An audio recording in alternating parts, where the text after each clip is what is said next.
बिस्मिल्लाहिर्रहमानिर्रहीम।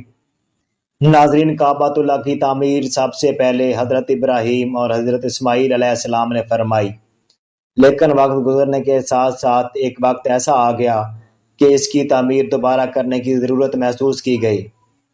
आज की वीडियो में बताएंगे कि काबा की तामीर नौ में क्या क्या मुश्किलात पेश आईं, काबा की तामीर के मुतालिक सांप और परिंदे का वाक़या क्या है, और दूसरा खाना काबा की तामीर के वक्त कबाइल में तनाज़ा किस वजह से खड़ा हुआ और इस तनाज़े को कैसे ख़त्म किया गया।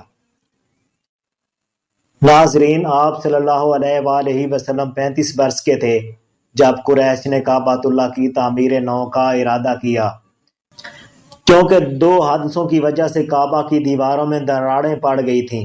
एक दफ़ा कोई औरत काबा को खुशबूदार धुनी दे रही थी कि एक चिंगारी ने आग भड़का दी, जिसको बुझाते बुझाते भी खासा नुकसान हो गया।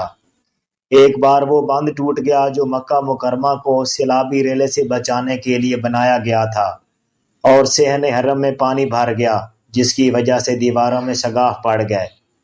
इसके अलावा उस वक्त काबा की छत नहीं थी, सिर्फ 4 दीवारें थी, और कुरैश चाहते थे कि इस पर छत भी डाली जाए। वजूहात की बिना पर काबा को अज सर नौ तमीर करने का प्रोग्राम बन गया। उसने इत्तेफाक से इन्हीं दिनों एक बहरी जहाज साहिल जद्दा के करीब तूफान में घिर कर टूट फूट गया और उसका मलबा साहिल के साथ आ लगा। कुरैश ने इस मौका को गनीमत जाना और वलीद बिन मुगैरा ने जाकर इसके तख्ते और दीगर कारआमद सामान खरीद लिया। जहाज के अमले में बाकौम नामी एक रूमी मुमार भी था। वलीद ने इसको भी तामीर काबा के लिए साथ ले आया। नई तामीर के लिए ज़रूरी था कि पहली शिकस्ता इमारत को गिराया जाए। अंदर साल हा साल से एक बहुत बड़ा सांप रहता आ रहा था, जो वैसे तो किसी को कुछ नहीं कहता था, लेकिन अगर कोई शख्स काबा या उसकी किसी चीज़ को छेड़ने की कोशिश करता तो उस पर हमला आवर हो जाता था। आज यही सूरत दरपेश थी। लोग शिकस्ता दीवारें गिराने के लिए जमा थे, मगर जो भी इस इरादे से आगे बढ़ता, सांप फिंकार मारता हुआ उसकी तरफ लपक पड़ता। अहले मक्का इसको मारना भी नहीं चाहते थे, क्योंकि वो काबा का मुहाफिज था। इसी शशोपंज में थे कि अचानक एक बहुत बड़ा परिंदा फिजा में नमूदार हुआ और दीवारे काबा पर बैठे सांप पर झपट पड़ा। फिर उसे पंजों में दबोच कर उड़ा और लम्हों में नजरों से ओझल हो गया। इसके बावजूद किसी की हिम्मत नहीं पड़ी कि काबा की मुकद्दस दीवारों पर किदाल चलाए। बिलाखिर वलीद ने हिम्मत की और अल्लाह, हम जो कुछ कर रहे हैं अच्छी नीयत से कर रहे हैं, कहते हुए कदाल चलानी शुरू की। थोड़ा सा हिस्सा गिराकर काम रोक दिया गया और एक रात का इंतजार किया गया। इनका ख्याल था कि अगर ये रात खैरियत से गुजर गई और किसी को कुछ ना हुआ तो इसका मतलब ये होगा कि रब हमारे इस काम पर राजी है।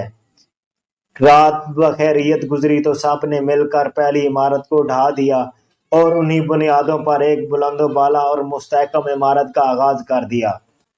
नाजरीन, दौरान तमीर जब हजर अस्वद नस्ब करने का मरहला आया तो कबाइल में इख्तिलाफ पड़ गया, क्योंकि हर कबीला चाहता था कि हजर अस्वद नस्ब करने का एजाज उसे हासिल हो। ये झगड़ा 5 दिन तक चलता रहा और बढ़ता रहा।